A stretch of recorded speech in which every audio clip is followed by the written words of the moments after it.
Now, large private foster agencies have been criticised for poaching foster carers by offering them up to £3,000 to work for them rather than the local authority. The Association of Directors of Children's Services says that some agencies then charge councils almost double the amount for exactly the same service. They say the practice is immoral and should be banned, as India Pollock now reports. Jan and Tony Hester have 7 children of their own, but over the past 11 years have fostered another 50 children. Jan works as a foster carer for the local council. It's opening my home up to children that need a home, a family, need extra support, and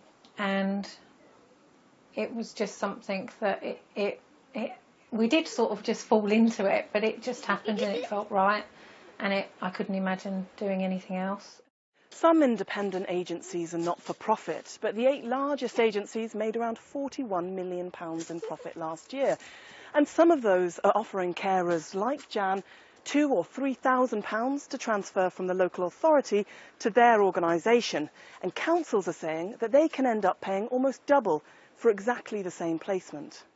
We really object very, very strongly to these golden hellos, where, to be honest, as a local authority, we are recruiting and training and supporting these foster carers. That costs us a lot of money, and we're very committed to that.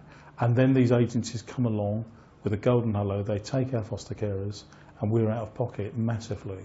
And we just think that's immoral and wrong, and we think it ought to be stopped with immediate effect. The Nationwide Association of Fostering Providers says there are discrepancies with the way that councils compare in-house prices with private costs, and often carers transfer for the child's benefit.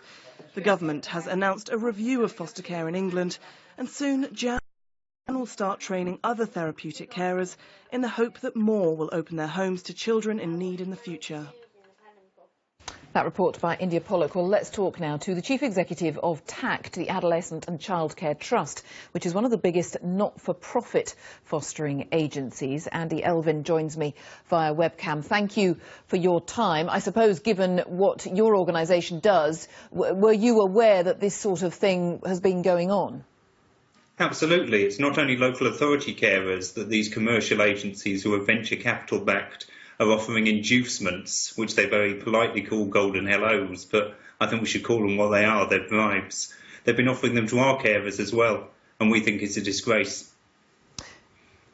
That said, is there anything you can do about it? I mean, what sort of conversations, first of all, are you having with your carers, but then to the local authority that you're trying to help out? Well, thankfully, our carers are foster carers because they're very altruistic people and they're looking to help vulnerable children. So they're not generally swayed by these kind of inducements, which is good. Local authorities sometimes suffer more than agencies like ours because local authorities, particularly now, are very strapped for cash. It's a very difficult time for local authorities. And so if someone is offered more money by a commercial agency, it may turn their head, which is why it shouldn't be allowed.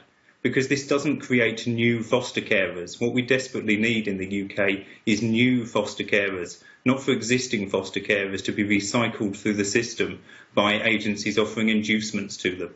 I'm curious how this sort of system has grown up, actually, because I just wonder whether people watching will think, well, I thought everything to do with fostering was done either by my local authority or by a not-for-profit organisations such as yours. How have we even got to this point? Well, I mean, much as in the NHS, the private sector is alive and well and making lots of money out of the public purse. This is perfectly legal and has been allowed, and venture capital firms such as the Ontario Teachers Pension Fund own fostering agencies in the UK now, as well as owning part of the Channel Tunnel. They do it because they can make a return on their investment.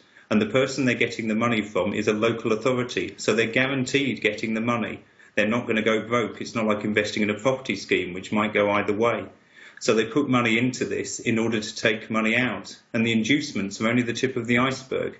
And really, I'm hoping the Education Department are going to look into this as part of the fostering stocktake, to take a view on whether we want commercial agencies making excessive profits. There's many independent agencies that are quite small and operate and just pay wages to the people who own and operate them, which are great. I mean, they're fine. It's these large venture capital-based commercial agencies who are in it to make money. And the money they're taking should be spent on vulnerable children in foster care, and they shouldn't be lining the pockets of August Equity and Sovereign Capital and Sterling Square Capital Partners, because those are the people who are now providing fostering in the UK. I mean, presumably they would say we only exist as an entity because the demand is there, the need is there. The local authority simply can't cope with the demands, can't meet all its obligations. I mean, that is, they would say there's an element of supply and demand, I suppose. That's a perfectly reasonable argument, but in Scotland they're not allowed to be there. And not-for-profit agencies and the local authority are the only people allowed to operate fostering in Scotland, and there isn't a shortage of foster carers in Scotland any more than there is in England. Therefore, the system can operate perfectly well without commercial venture capital agencies being in it. Very interesting. Thank you very much for your time. Andy Elvin there, the Chief Executive of TACT, the Adolescent and Child